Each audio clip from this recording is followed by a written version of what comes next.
My name is Ken, and in this video I'm going to show you how I solved Satisfactory's biggest problem, managing your inventory and building materials when building a new factory. Using two separate blueprints, I've got the solution for constantly running out of resources while you're trying to build a large project at a distance from your central storage. By the end of this video, you'll know how my solution works so you can design your own. Or, if you'd rather just spend your time getting back to building your own factory, I'll tell you how you can get access to my blueprints. Alright, so let's get started.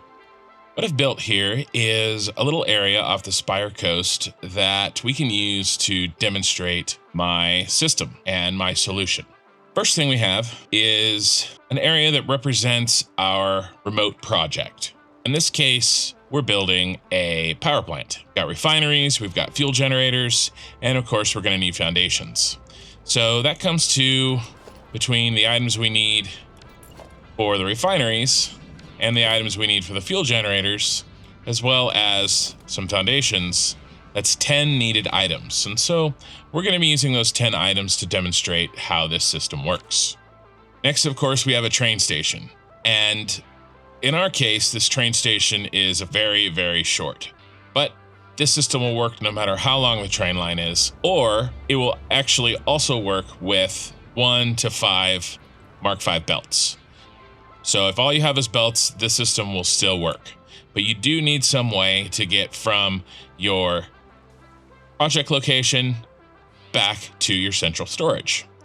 And that's what this area represents. Over here, we have our central storage. We have our 10 items that we need on location sent to us, and they're set out for us to use. This little bin right here, I'll talk about shortly. Now, we've all been there before where you're working on a project, you just get into it, you're really enjoying it, and then you run out of the materials that you need. It happens all the time. One possible solution, and I've done it, is you just go back and get what you need. And you can speed up that trip process through things like hypertube cannons, high-speed hypertubes. There's several options for you to get there faster, maybe even a mod that increases your inventory. Another solution that I've also used is to go ahead and use the train line by loading up one giant train with everything you think you'll need. Problem with this, of course, is once you get the items to where you're going, you still have to keep them organized and you lose track of them. Is it in car 7? Is it in car 8? And eventually you'll still run out. The best solution right now is to actually build out the train station. Take the time, build it out, maybe build a storage out here, a sorter, build everything that you need so that you can actually send the items that you need through the train and handle them here. There's two problems with that.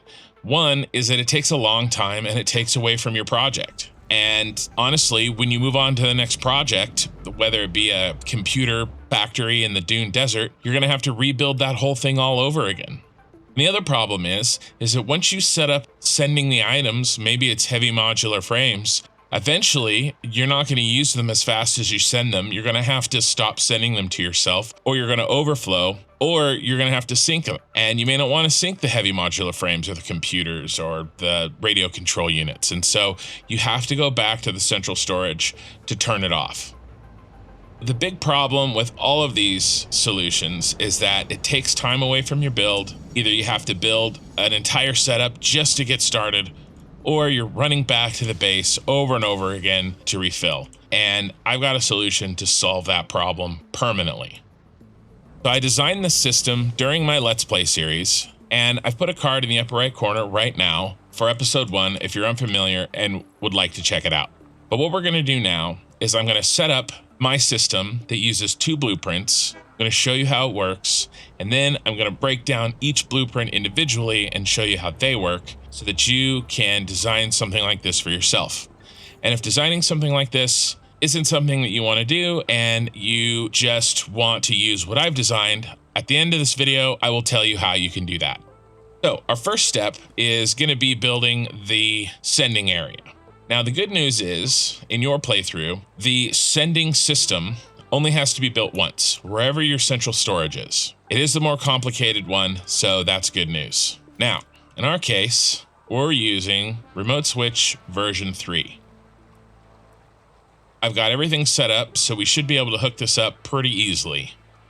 We're going to line this up, and we're going to face these signs and door towards our central storage, and we're going to face the windows towards our train station. And we're going to build. Now, each of these blueprints handles up to 5 items. And of course, we would like to hook up 10. So we're going to need a second blueprint. And we're going to place him in line with the first, just like this, because they work together. Now, these signs here, we're going to go ahead and change. These are going to be for items 1 through 5, so that's fine.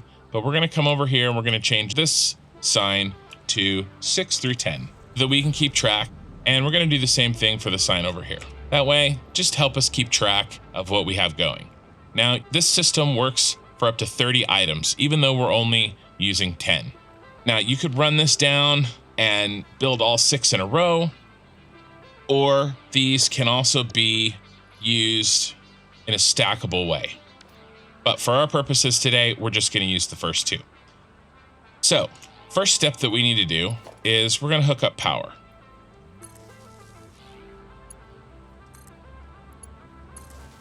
And we're done. Now, the next step to get these hooked up, we have a lot of inputs and outputs, and I'm going to go over each one. One we're going to start with is our friend, the iron ore.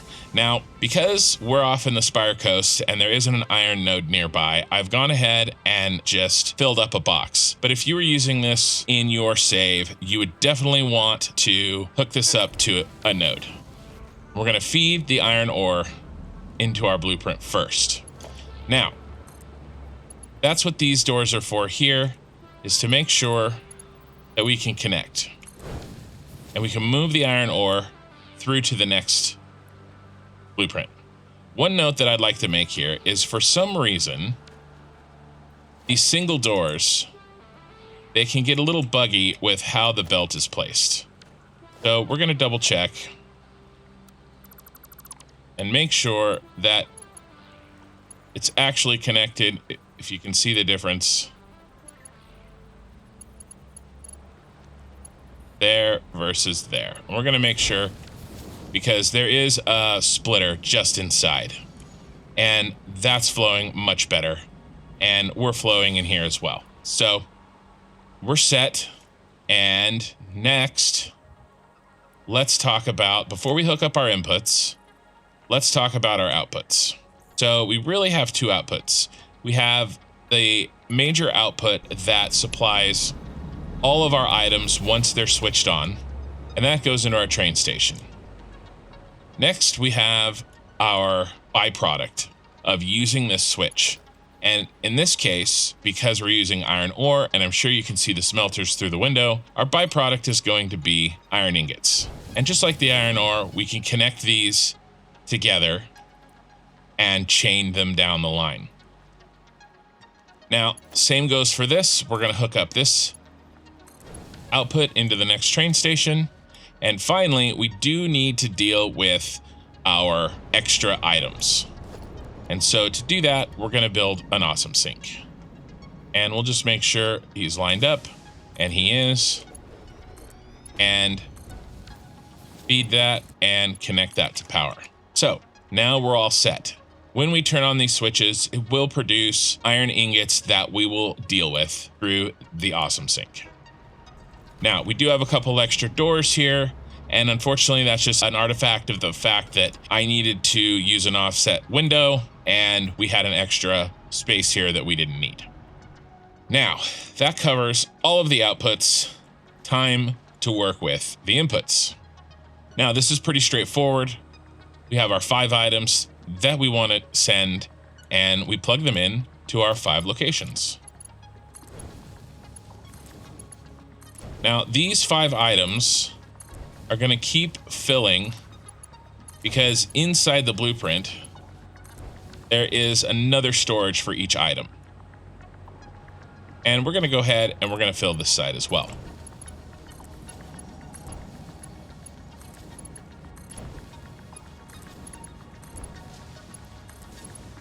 Now, the last step that we have to do to get this ready to use is we have to come in and make use of this door. Inside, we have 5 priority power switches, and this is what allows us to affect this blueprint from a distance. What we need to do is we need to name each of these priority power switches to the corresponding item that they control, and we know which items they are based on the numbers.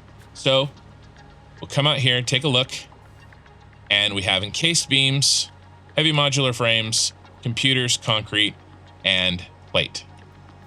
So let's get naming. Now I'm going to use test on these names so that I can keep them separate from the switches that I'm actually using in my save. Okay, and once all of these are named, we're good to go with this blueprint. All I need to do is head over and do the same to this side. Quick wire, sheet, rubber, pipe, and motor.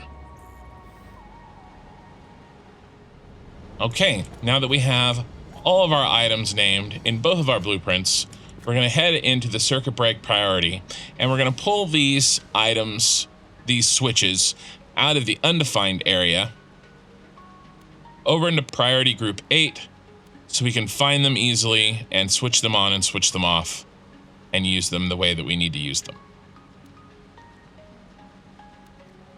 Okay, those are our 10 items.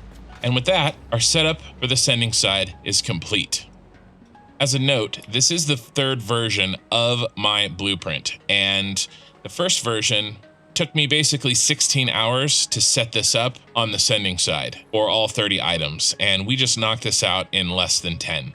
So this version of the blueprint is a marked improvement, let me tell you. Now, let's head over and set up our receiving side. And as simple as the sending side was, the receiving side is insanely more simple. All we need to do is place our blueprint, double check that he's lined up with our output from our train station, build away, and connect. And the last piece is power. And let's go ahead and reset his light. There we go.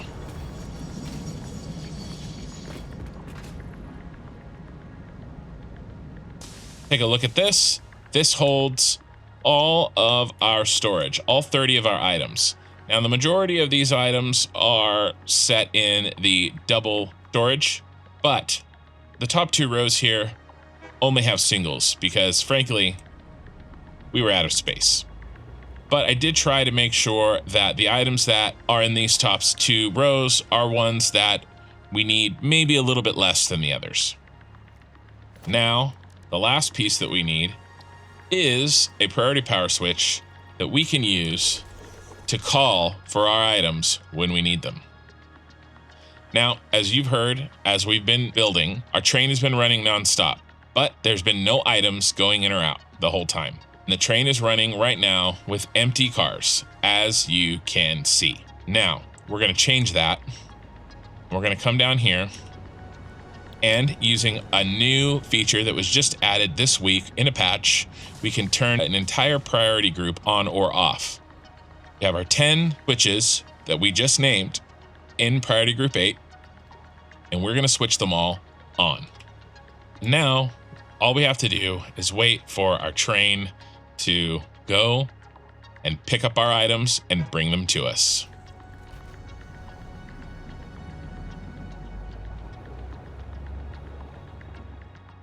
All right, and just like that, the train is on its way. And do we have full cars? We do.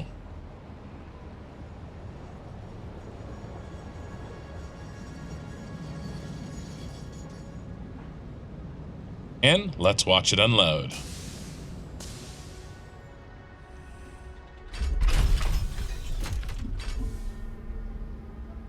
Okay, here we go. And there's our items.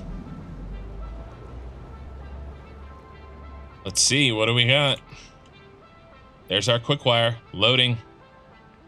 Okay, now that we are up and running, I'm going to take a moment to walk you through how these actually work. And we're going to start with this one. So on the inside, we go through a series of programmable splitters. And what these programmable splitters do is they pull out the bank of items for each row of storages. And once they hit that row, they use smart splitters to break off into their individual storages. Now, if the storages fill, then it will overflow, head through, come up to the second floor, and sink. Because if, for instance, you fill up your concrete storage right here, we need a way for it to overflow and sink so it doesn't stop up the rest of our bank of storages. Now, this little guy right here, I put in because let's say, just, I don't know, maybe you throw an item in here that isn't part of the 30 items set up for the storages, and you don't want it to sink. And maybe that is perhaps, I don't know, 80, just pulling a number and a random item out of thin air, 80 power shards, and they get thrown into your system, and it's your entire savings of power shards for your save. They would have gotten sunk. But now, if an item goes through this system that isn't pulled out by one of these programmable splitters, it will head into the storage and you can find it. Now that breaks down this sorting and storage blueprint. And next, now that it's gotten dark, let's head over and check out how the more difficult blueprint works. And the first thing that we're going to do is we're going to go ahead and shut everything off so it's a little easier to hear and see what's happening. Okay, they're all switched off. So I'm going to go ahead and open up the top so we can see. And I'm going to open up side. Okay, so first thing, as the items come in, as I mentioned, they each have their own storage. And this is where they're going to fill as they wait to be turned on. Now, the key happens right here. Off of our main source of iron ore, we have a 60 per minute Mark I belt. And this gets merged together with our source of items, in this case, computers, in this first row. This line right here coming out of the merger is a mixture of 720 per minute of our item, in this case, computers, and 60 per minute iron ore. Now, this smart splitter right here is where everything happens. This smart splitter sends iron ore forward, and it sends any undefined, in this case our computers, to the left. The issue is if the iron ore can't move forward, it clogs the smart splitter and shuts off the flow up to the left here of our computers. And this is where the switch occurs. So what we're actually doing is we're controlling whether or not this belt gets cleared of the 60 per minute iron ore that's flowing off of it. And to do that, we switch on and switch off 2 smelters, because each smelter eats 30 per minute iron ore. So we need 2 to eat the full belt of 60.